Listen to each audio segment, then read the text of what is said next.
بسم اللہ الرحمن الرحیم، انوار رمضان۔ دوسری فصل، روزہ کن لوگوں پر رکھنا لازم نہیں۔ اس فصل میں ان افراد کی تفصیل ذکر کی جا رہی ہے جن پر روزہ رکھنا فی الحال یا بالکل لازم نہیں ہوتا۔ ایسے افراد 10 ہیں جو ذکر کیے جا رہے ہیں۔ نمبر 1 مسافر، نمبر 2 مریض، نمبر 3 کافر، نمبر 4 نابالغ، نمبر 5 مجنون، نمبر 6 دائمی عاجز، نمبر 7 حائضہ، نمبر 8 زچہ، نمبر 9 حاملہ، نمبر 10 مرضعہ یعنی دودھ پلانے والی عورت۔ پھر ان 10 افراد کے روزہ نہ رکھنے کی تفصیل میں کچھ فرق ہے جس کو آسانی کے ساتھ سمجھنے کے لیے ان افراد کو 3 طبقات میں تقسیم کیا جا سکتا ہے۔ نمبر 1 وہ لوگ جن پر فی الحال روزہ رکھنا تو لازم نہیں لیکن بعد میں قضا کرنا لازم ہے۔ نمبر 2 وہ لوگ جن پر بعد میں بھی قضا لازم نہیں، وہ فدیہ ادا کرتے ہیں۔ نمبر 3 وہ لوگ جن پر بعد میں قضا بھی لازم نہیں اور وہ فدیہ بھی ادا نہیں کرتے۔ اب ان مذکورہ تینوں طبقات کی تفصیل ملاحظہ فرمائیں۔ پہلا طبقہ وہ لوگ جن پر بعد میں قضا لازم ہے۔ اس کی مثال جیسے مسافر، مریض، حاملہ، مرضعہ، دودھ پلانے والی، حیض و نفاس والی عورت، یہ سب وہ افراد ہیں جن پر فی الحال روزہ رکھنا تو لازم نہیں ہوتا لیکن بعد میں قضا کریں گے۔ ان کے لیے اپنے روزوں کا فدیہ دینا درست نہیں۔ ایسے افراد کی مزید تفصیل مدرجہ ذیل ہے۔ مسافر، 1 اس سے مراد مسافر شرعی ہے یعنی جس کا سفر 48 میل یعنی 77.24 کلومیٹر یا اس سے زیادہ کا ہو، اس سے کم میں روزہ چھوڑنا جائز نہیں۔ نمبر 2 صبح صادق کے بعد اگر سفر کا ارادہ ہو تو روزہ رکھنا ضروری ہے اس لیے کہ روزہ شروع ہوتے ہوئے سفر کا عذر نہیں ہے۔ پھر سفر شروع کرنے کے بعد مشقت کی وجہ سے اگر روزہ توڑ دے تو قضا لازم ہوگی، کفارہ نہ ہوگا۔ خیر الفتاویٰ جلد 4 صفحہ 46۔ نمبر 3 مسافر کے لیے روزہ رکھنے نہ رکھنے کا اختیار ہے لیکن اگر مشقت کا سفر نہ ہو تو رکھنا افضل ہے اس لیے کہ اللہ تعالیٰ نے روزہ رکھنے کو بہتر قرار دیا ہے۔ ہاں اگر ذاتی طور پر یا سفر کے ساتھیوں پر مشقت کا خوف ہو تو نہ رکھنا افضل ہوگا، بلکہ اگر ہلاکت جاں کا خطرہ ہو تو روزہ نہ رکھنا واجب ہے۔ در مختار معرض 2 صفحہ 423۔ 4 وطن اقامت میں جہاں 15 دن سے کم قیام کا ارادہ ہو تو جیسے نماز قصر کر کے پڑھی جاتی ہے اسی طرح روزہ چھوڑنا بھی جائز ہوگا۔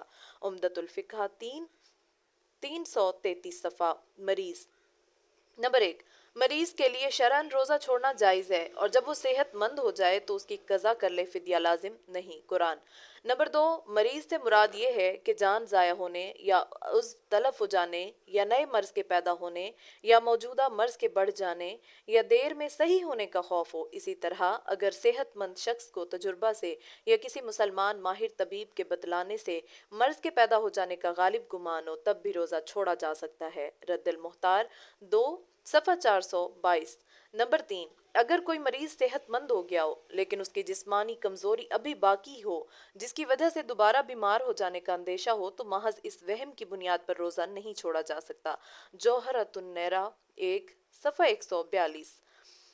نمبر 4 مرض کے فیصلہ کے لیے صرف وہم و خیال پر بھروسہ نہیں کیا جا سکتا بلکہ کسی علامت یا تجربہ سے یا کسی دوسرے شخص کے تجربہ سے جس کو ایسا ہی مرض لاحق ہو چکا ہو یا کسی ایسے مسلمان ماہر طبیب کے فیصلے سے جو کہ کھلے طور پر فسق میں مبتلا نہ ہو روزہ چھوڑنا جائز ہو جاتا ہے۔ عمدۃ الفقہ 3 صفحہ 329۔ حاملہ اور مرضعہ 1 حاملہ عورت جس کے پیٹ میں بچہ ہو یا مرضعہ یعنی دودھ پلانے والی عورت جس کو اپنی ذات یا بچے کے بارے میں نقصان یا ہلاکت کا اندیشہ ہو وہ بھی روزہ چھوڑ سکتی ہے، بعد میں قضا لازم ہوگی۔ در مختار 2 صفحہ 422۔ نمبر 2 دودھ پلانے والی عورت خواہ ماں ہو یعنی اپنے بچے کو دودھ پلا رہی ہو یا دائی ہو یعنی اجرت لے کر دوسرے کے بچے کو دودھ پلا رہی ہو، بہرحال دونوں صورتوں میں اس کے لیے روزہ چھوڑنا جائز ہے۔ رد محتار 2 صفحہ 422۔ حائضہ و زچہ حیض و نفاس کی حالت میں عورت کے لیے روزہ رکھنا جائز نہیں اور اگر پہلے سے روزہ ہو تو وہ ٹوٹ جاتا ہے، لہٰذا بعد میں انہیں اپنے روزوں کی قضا کرنی ہوگی۔ حیض و نفاس سے پاک ہونے کا مطلب یہ ہے کہ عورت ان دونوں حالتوں سے اس وقت خالی ہو، ان دونوں ناپاکیوں سے غسل کرنا ضروری نہیں۔ بس اگر کوئی عورت صبح صادق سے پہلے حیض و نفاس سے پاک ہو گئی تو اس کا روزہ صحیح ہو جائے گا اگرچہ اس نے ابھی تک حیض و نفاس سے پاک ہونے کے لیے غسل نہ کیا ہو۔